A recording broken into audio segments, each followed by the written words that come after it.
let's wrap this up and give us some your takeaways. What do you want to communicate to those watching that that from your own experience that they can learn from, and you want to make sure that they internalize those things and don't make the same mistakes that you did.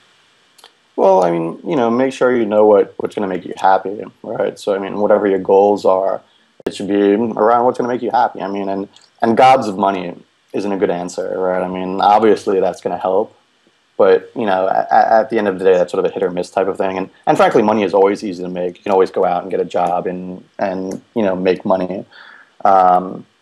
So you got to understand what it is that you're looking to get out of, running your company. Is it because you don't want anyone to tell you what to do? Do you like the freedom and of having, the time to set your own schedule? Do you like to be able to, control what you work on as opposed to being dictated to the projects that you have to work on?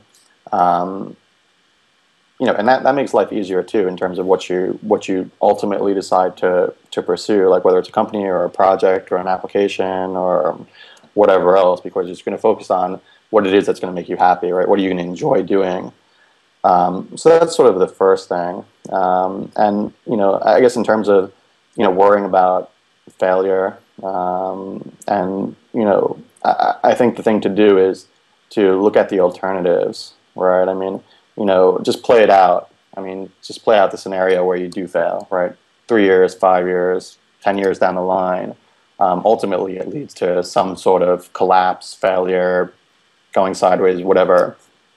What was the alternative, right? What was the other dimension of yourself, Yeah. right? What was that person doing, right? Because you may find that whatever that person was doing was a lot worse than what you were doing in that time period, which sort of ended up as, a failure. And where they end up, right? So at those 10 years, that alternative you versus the you that failed, which one is better off? Yeah. Right? I mean, maybe in money-wise, that alternative you, a little bit, maybe not. But, in terms of who you are, what you've learned, what you've done, and sort of where you can go next, like, what you can do next, whether it's starting something else or working for someone else, which one's more competent?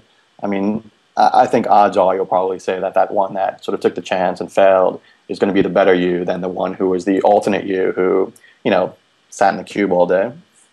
Yeah, that's awesome. Well, I want to thank everybody for watching this episode of Edison Equation, and thank you so much, Brian Kent, for joining us all the way from the good old state of New York up here in the north. And I hope maybe we'll have you again soon after Flip 2 takes off and goes huge. Yeah, let's hope so. So, all right, man, well, you have a great one. Thanks, you too. Thanks, Lee.